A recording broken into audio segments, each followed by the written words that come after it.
So, good morning, Adriano. I'm really excited that you are joining our Integrative Medicine Matters podcast series 2. We launched last year. It went really well, lots of enthusiasm for this integrative healthcare model. I usually just start with the question, why does integrative medicine matter to you? Well, Elizabeth, I'd like to be really honest with you and also the audience about it because the question I ask sometimes is the reverse. How can conventional medicine actually continue to matter if it keeps ignoring the system biology Mm. concept? Oh. So I didn't come to integrative medicine because it was obviously fashionable, easy. Actually, it's the opposite. It's way more complex to think in system biology and integrating different disciplines. And and it came because I kept seeing patients again and again and again who had done everything right by conventional standards, following the protocols, following the guidelines, the right medication, the diagnosis, and yet feeling so unwell and chronically unwell, and sometimes even functionally devastated, not being able to operate in their jobs, being a mom, for example, in case a woman.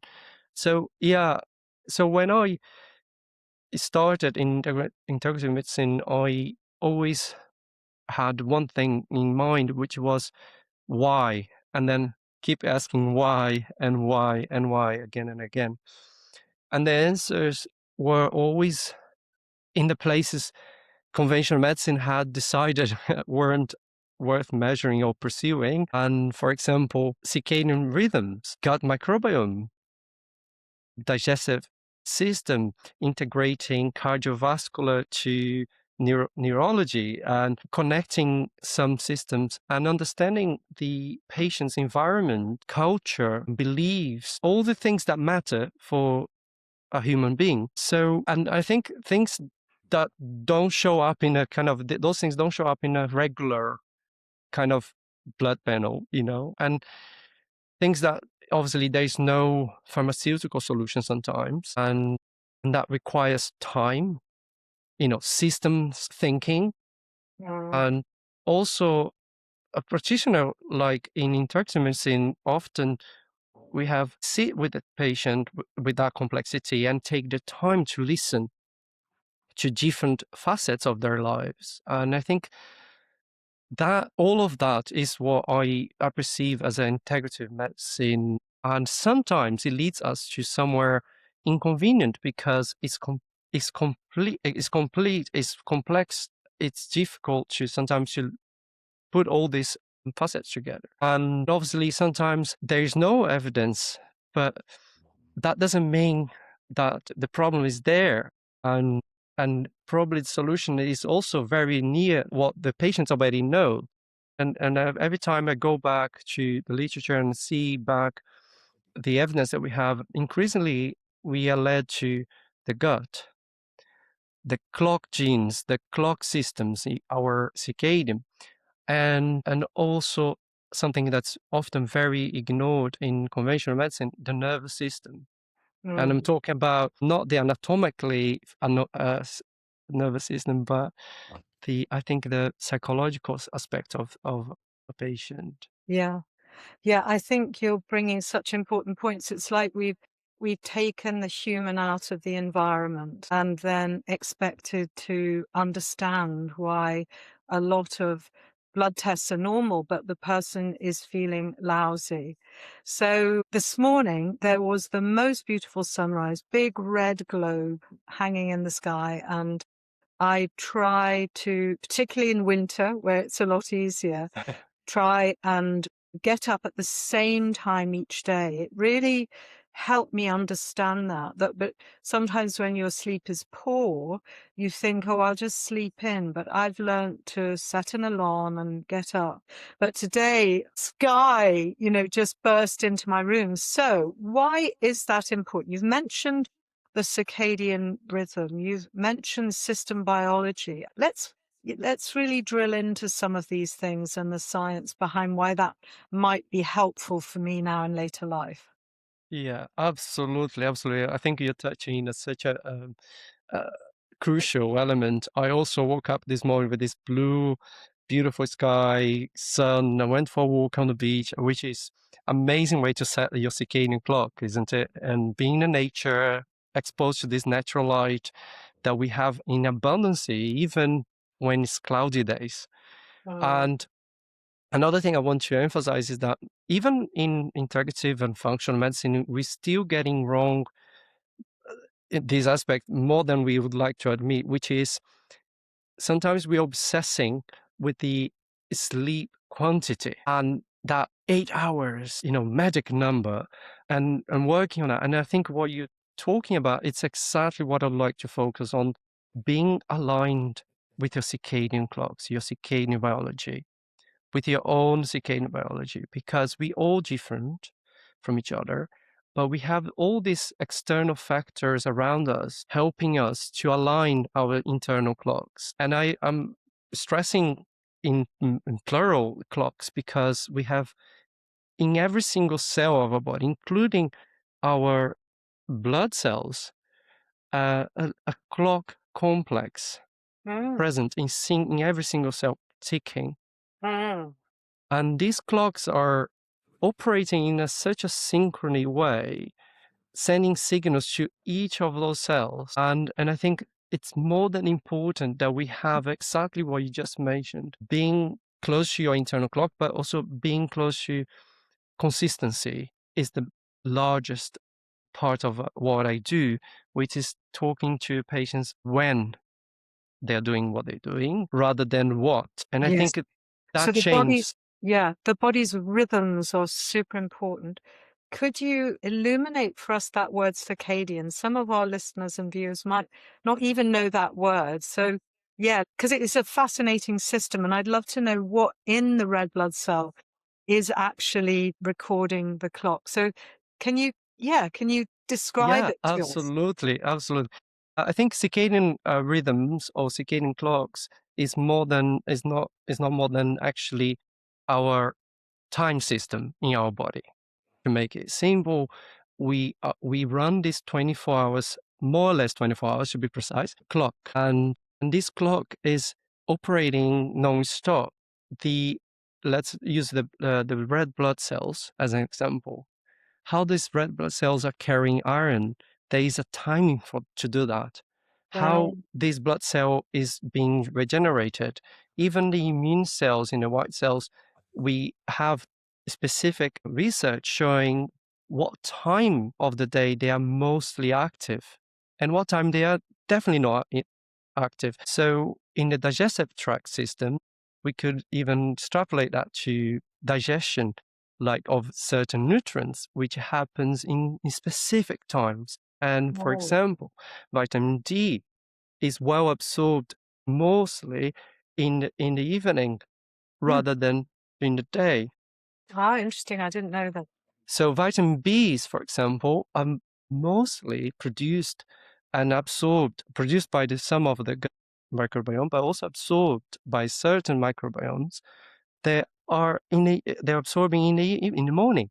So there's so much in our clocks systems that we should understand. And there's obviously the easiest way to think is we have this oscillation of functions in the body. So in the morning, we are much more, let's say, effective in processing nutrients. Mm. And so glucose, cholesterol, fats, proteins, we are definitely more efficient. And whereas in the evening, we are less efficient. So our body becomes sluggish to process all these nutrients. And even hormones have an oscillation throughout the day, Mm. such as cortisol, melatonin, or adrenaline. Cortisol, as we all know, the stress hormone, it has this massive importance in the morning because we need to kind of kick ourselves out of bed and start the Mm. day with energy. Mm. And I think this is circadian. This is what circadian is in a simple matter. And also, you talked about the nervous system, but And I'm very interested in the autonomic nervous system, the invisible system that really got very much better understood with COVID-19 and the pandemic. We even started to talk about dysautonomia. But it can be really helpful for someone running a difficult stress response through a period of intense life change to know that their cortisol is coming up, their adrenaline's being released. They might feel worse in the morning. And so soothing the body with these undulations that, of course, we can sometimes feel as distress because there's too much moving in our bodies. Yeah. Yes. Yes, absolutely.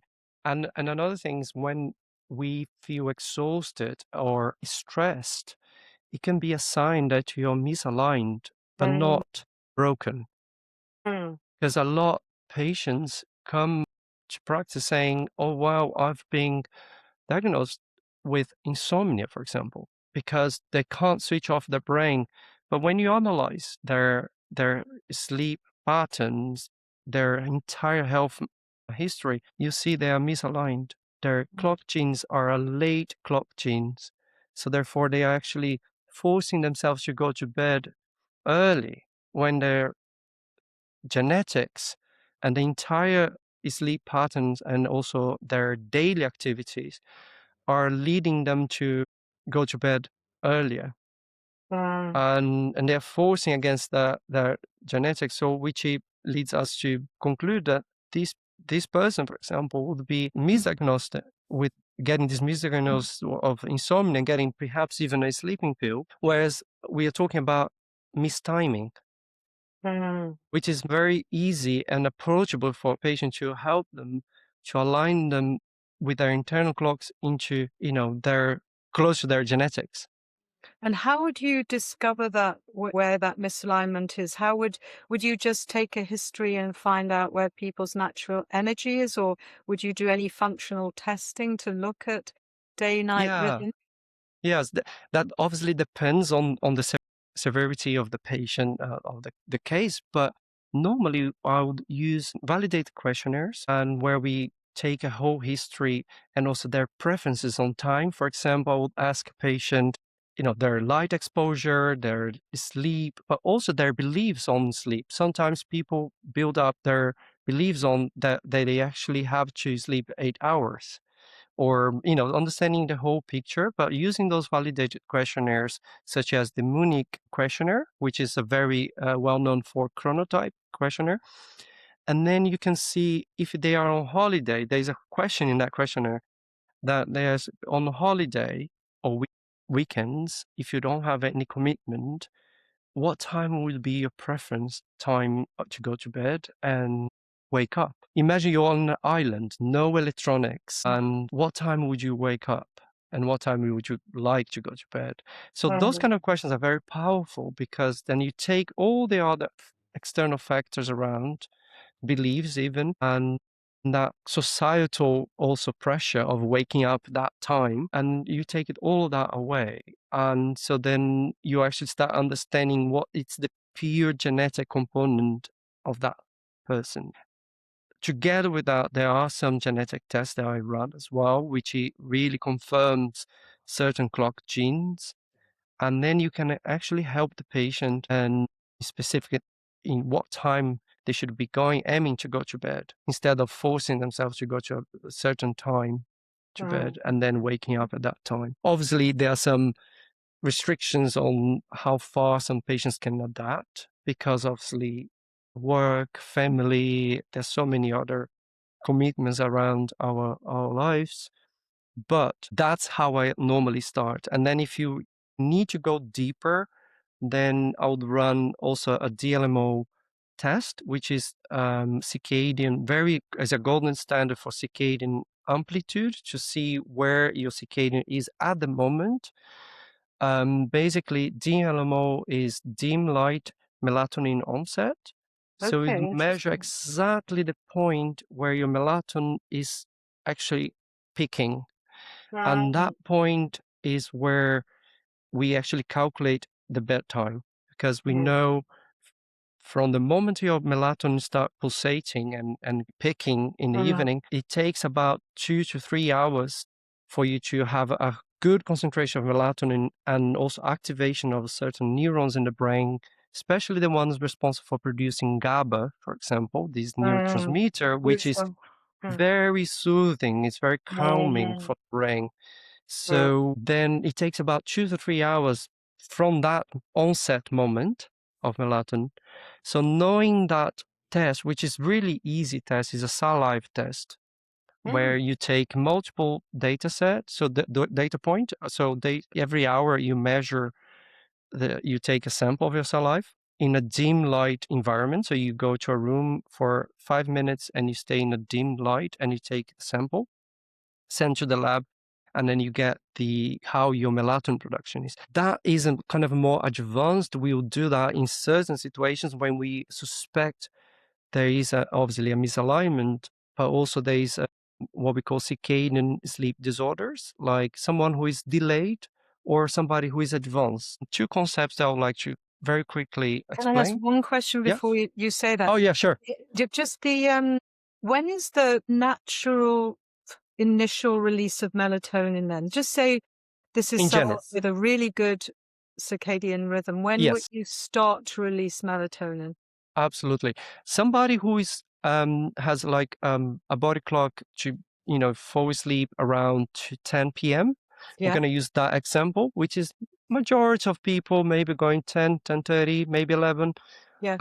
It's around 6:30 p.m. Interesting. So you start to release quite early. Yeah.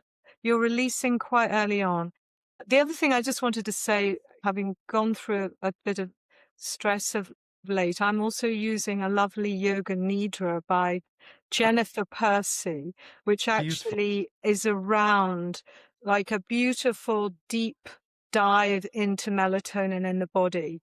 I Wonderful. also use homeopathic melatonin, so I'll use a little bit, but actually what I've realized from you today is I need to take that a bit earlier and then my yoga nidra. And then I'll often never hear the end of that yoga nidra because I've fallen asleep. But I think you can also reinforce in that mind body experience as well, can't you?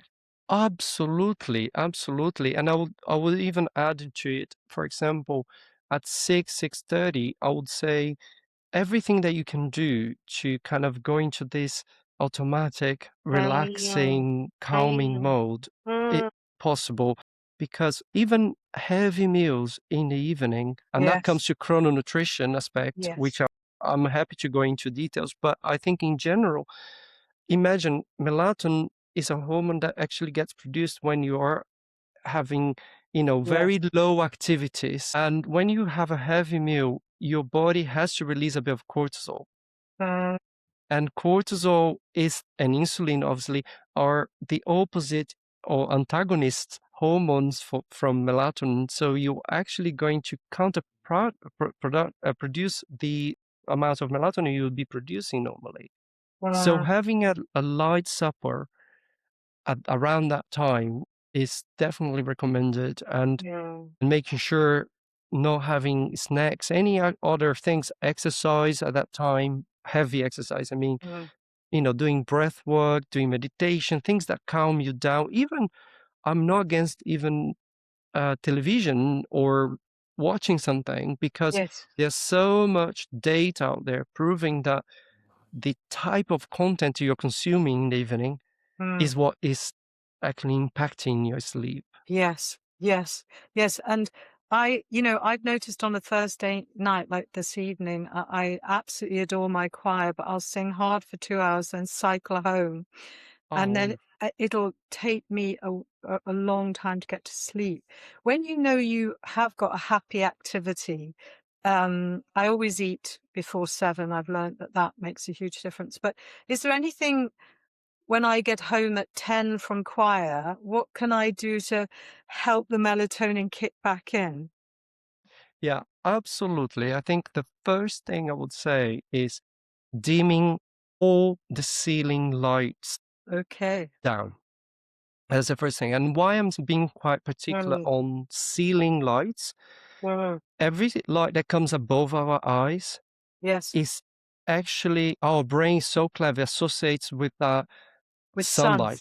Exactly. And the Fascinating. melanopsin cell, which is a Mm. tiny little cells in this intrinsically photosensitive ganglion cell behind our eyes, we have this complex of cells. And one single cell, melanopsin, it's called melanopsin, is the cell that's responsible to capture light spectrum. Mhm. And we know that ceiling lights, normal LED lamps, are really rich in blue light, and as the sun is in the morning.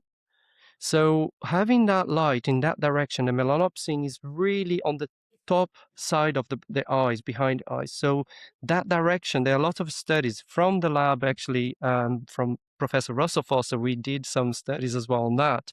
Wow. Um, it makes a massive difference from having light above your head and under your level, under your head. So having table lamps on, dim, in the evening, it really helps you to How boost your interesting. melatonin Yeah. levels.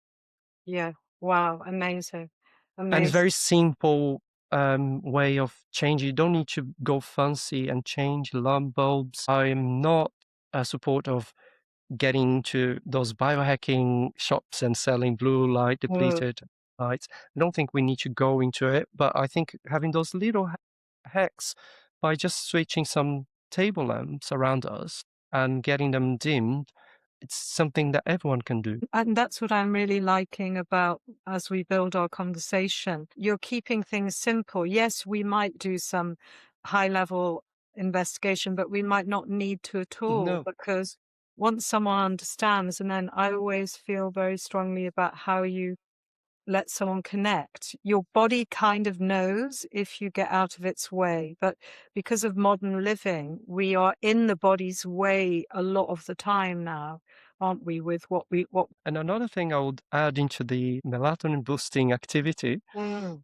um, whether it's your partner or your pet, whatever it is, cuddling, sharing love, Mm. it's a very good way of activating oxytocin production in the body. Mm. And this hormone is really linked to melatonin production as well.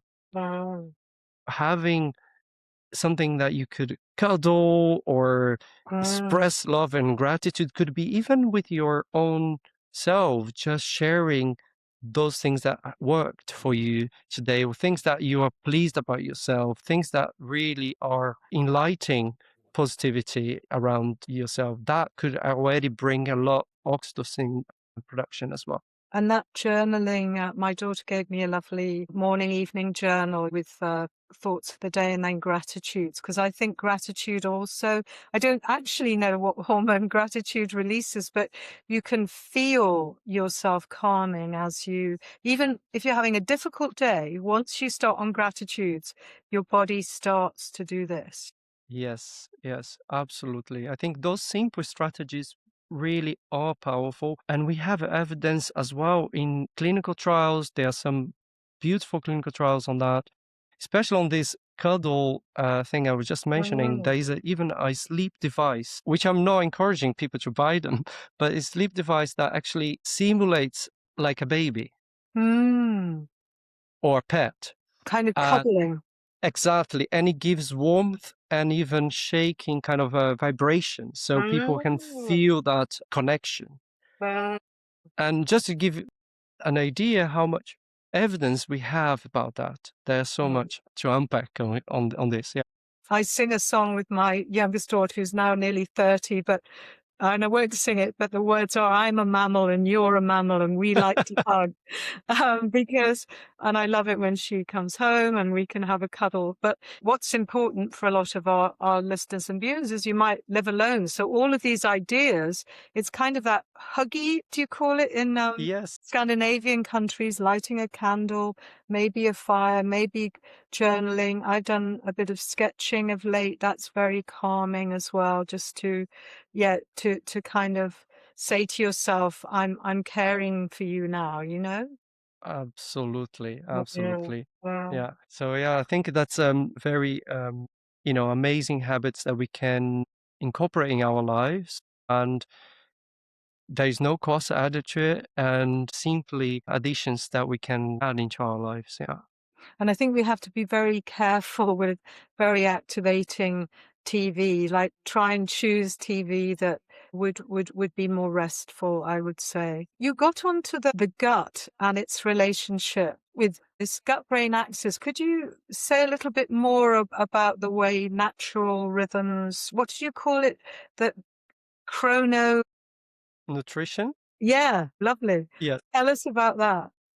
So I think obviously sharing a bit more my background, I got into it in 2022, to be precise. I was sitting in a conference, lifestyle medicine conference in London, Wow. and I was holding his book, Professor Russell Foster's book, called Lifetime. If somebody wants a recommendation of a book, this is a masterpiece on circadian biology, very well written. As always with Professor Russell Foster, he's a good storyteller. And I was holding his book anxiously to talk to him about it. And I had an idea, which was starting a sleep medicine master's degree at the University Hospital in Bern, in Switzerland. And I had a research idea, and after I have read his book, I said to him, and he was patiently listening, I said, well, I think everyone around sleep medicine is talking about the brain, talking about investigating the neurology side of things. And I'm not convinced yet. I would love to actually explore, but I suspect there's so much more to gut in our sleep, or digestion, microbiome, all of that to sleep. And I'd like to investigate that. So that's where I started investigating the influence of gut microbiome and what we're eating and when we're eating. And that is chrononutrition, when is influencing those neurons in the brain responsible for switching some buttons, for sleep. Wow. And so that was when the whole journey on chrononutrition, as well as the influence of gut microbiome axis started. And then obviously the rest is history. I finished my sleep medicine master's last year with a research fellowship at his lab, Professor Russell Foster in Oxford, where I investigated the influence of light, dim light in the evening, on our gut microbiome composition. Right. Because we know that insomniacs have a different microbiome profile. But so I wanted to test how little light is necessary to shift our clocks, especially in the gut, and what other factors were shifting the clocks, not only the light, but the food. Wow. So I wanted to test, the food consumption, how often those mice were eating, how often they were seeking for food, the habits of the food seeking behavior. And it was fascinating. Everything changed after that. Obviously, after seeing that in the laboratory, when I see patients now, or even my colleagues in integrative medicine, you start asking so many other questions that you normally wouldn't ask. Like, how often you're eating, but even the type of digestion system you have, how often you go into the toilet, how does your stool look like, and all those things that we know in clinical practice is important, but relating to when, connecting to the question when is happening this, and how often, and Mm. And I would love to get your take on GABA as well, because of the relationship between the release of GABA and also your microbiome. I was hearing from Emma Bezic that fermented foods could also help with GABA production. But I don't want to ask you questions you don't know the answers to, but just how are these foods? Is it because they are encouraging the healthy bacteria that can produce the neurotransmitters, or how is it working? yeah, it's obviously is a very complex mechanism.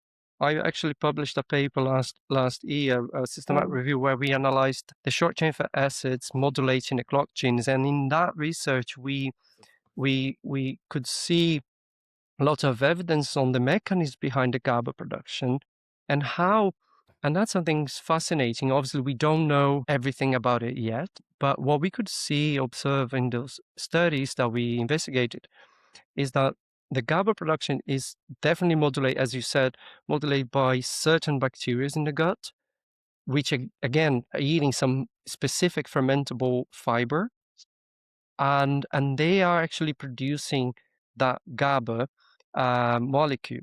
But the GABA that's produced in the gut, and that's something that we didn't know. Now we know already how this is actually stimulating the neurons in the brain.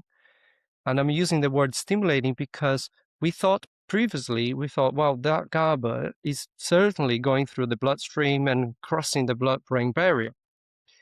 But it's not the case because GABA, apparently, it's a very large molecule. It can't cross the blood-brain barrier, but it actually is, I always use this connotation, it's like kind of trickling the vagus nerve in the gut. Mm. So those GABA actually get in contact with the end points of the vagus nerves that are innervating the gut, and then send signal through just a neurological signal to the brain, to those specific neurons in the brain, especially in the front cortex, that we get a lot of GABA producing neurons. And then there they get signals like calling the master clock saying, produce some GABA right now because we are receiving a lot messengers here, down here. And so that's a very good illustration because they did experiment that was in, if I'm not mistaken, if my memory serves me right, was in the University of Colorado. They did an experiment where they cut the vagus nerves of those animals and injected the GABA. And the control group obviously didn't have that disruption, and the neurons in the brain didn't receive the signal. So it was actually an endocrine, actually neurological stimulation going on instead of going through the blood-brain barrier. It's almost like if there were kind of red, blue, white, orange lines. I'm thinking as you speak that, you know, the GABA line, the GABA in the gut can stimulate the parasympathetic vagal nerve, which is this rest and repair. And then along that same line, it can speak to GABA neurons. Is that what you're saying? I Absolutely. mean, that's utterly fascinating. It is fascinating. It keeps me wondering sometimes, not at night, during the day. And I love the fact that we have this obviously knowledge that everything that our gut is producing is communicating to the brain. And imagine, let's say, biochemistry reaction going in your gut, inflammatory processes from processed food, whatever you're taking, that you're eating, causing those inflammatory processes.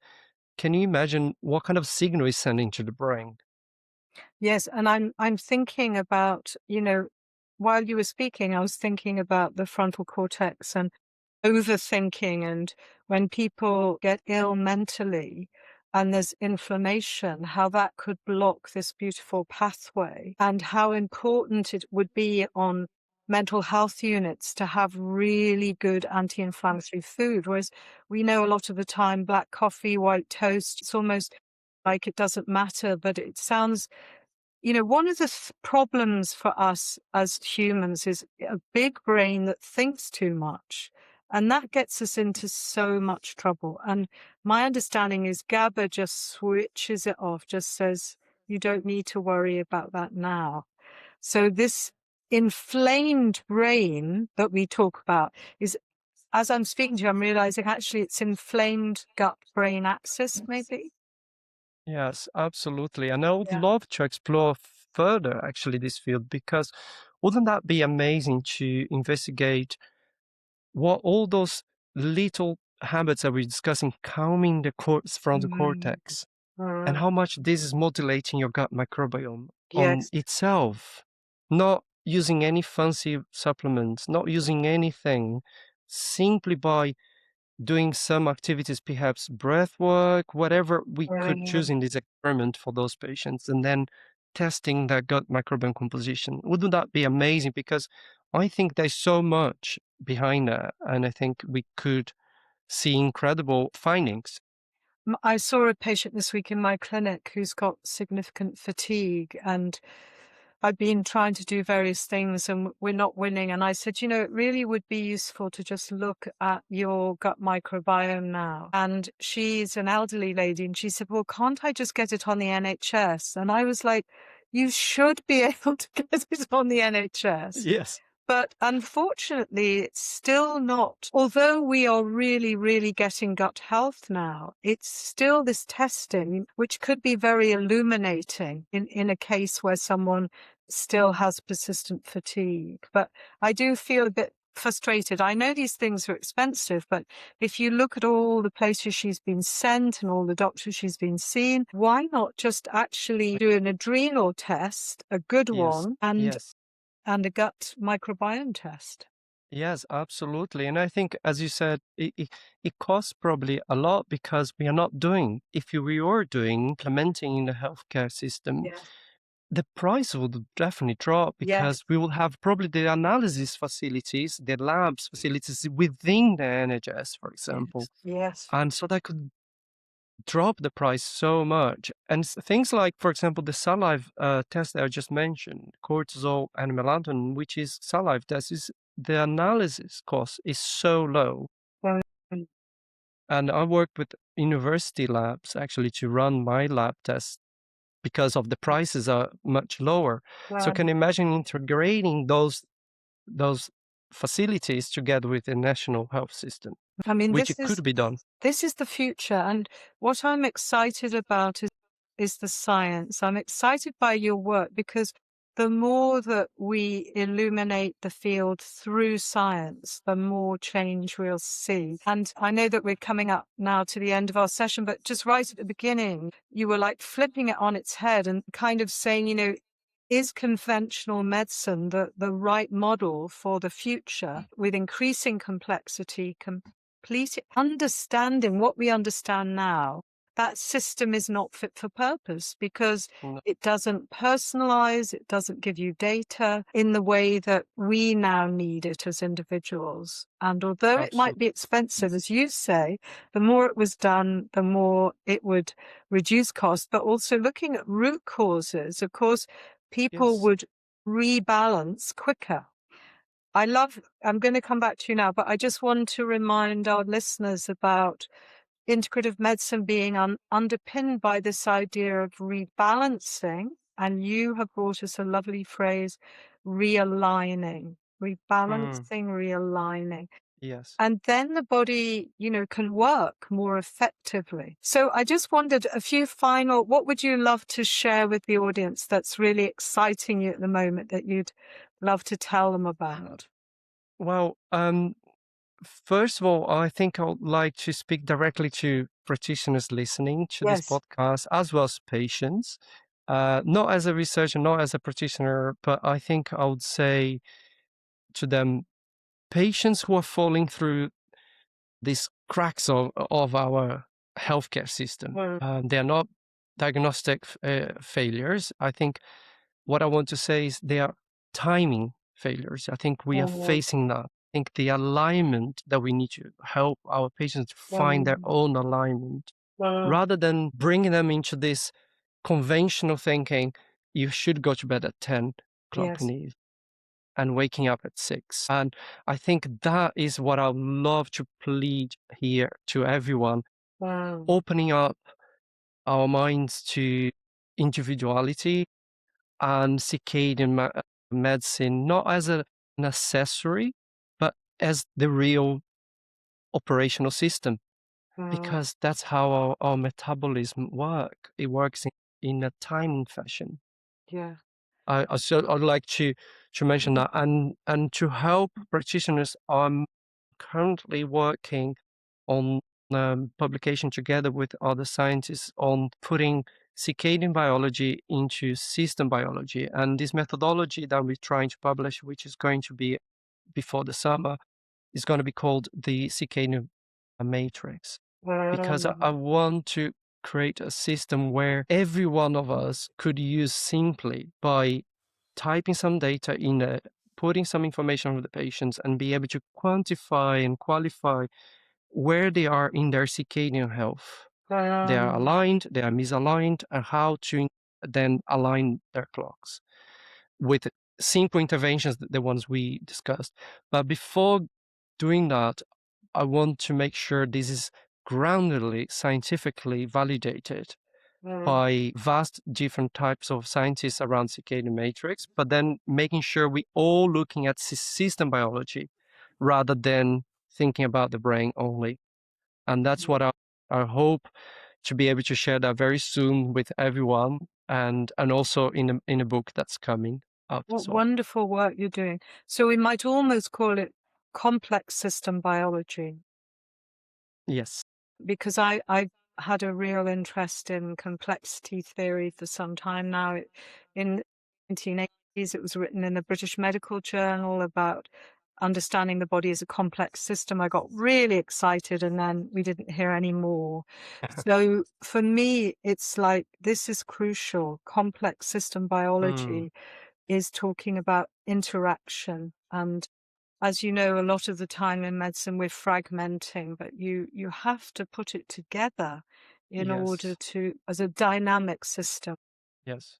Absolutely. Absolutely. And the word validation, like, we need these anchor points. So I know Yeah. this is painstaking work for you, but when we get these anchor points, then suddenly the conversation just completely shifts, Yes. because the mainstream medicine will have to adopt what is a very clear element in health and well-being. Yeah. Yes, absolutely. I think that is crucial that we all have to do. And I'm also obviously at the University of Hospital of Bern. I was amongst neurologists and even my colleagues. And so I brought this integrative mindset into the Mm, group because it's kind of infectious. They were thinking very isolated, and then suddenly they start, wow, there's so much more to it. mm, And I think that is one of my mission, and I really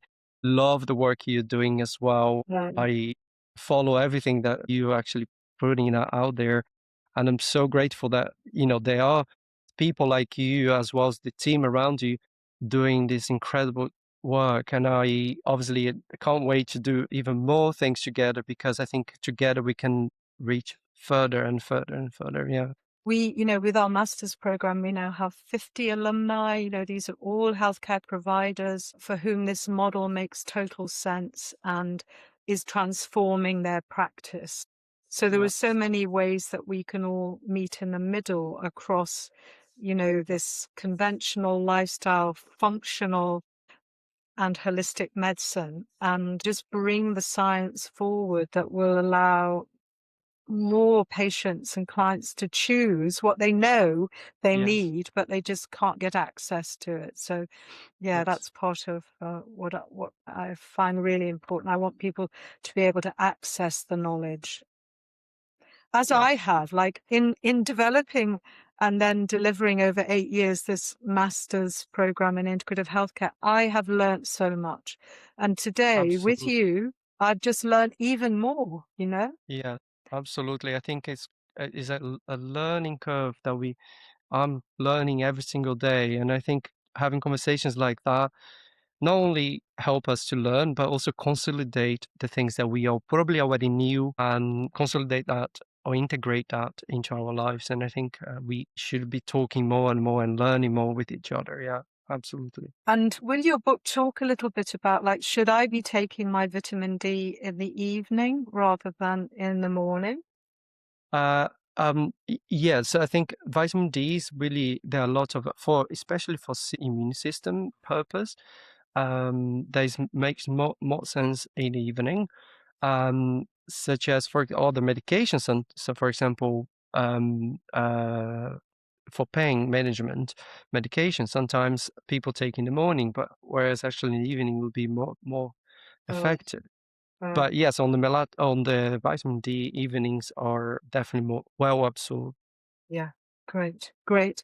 All right, thank you so much. I look forward to us meeting again and talking more. But thank you very much for your Yeah, time thank you so today. much, Elizabeth.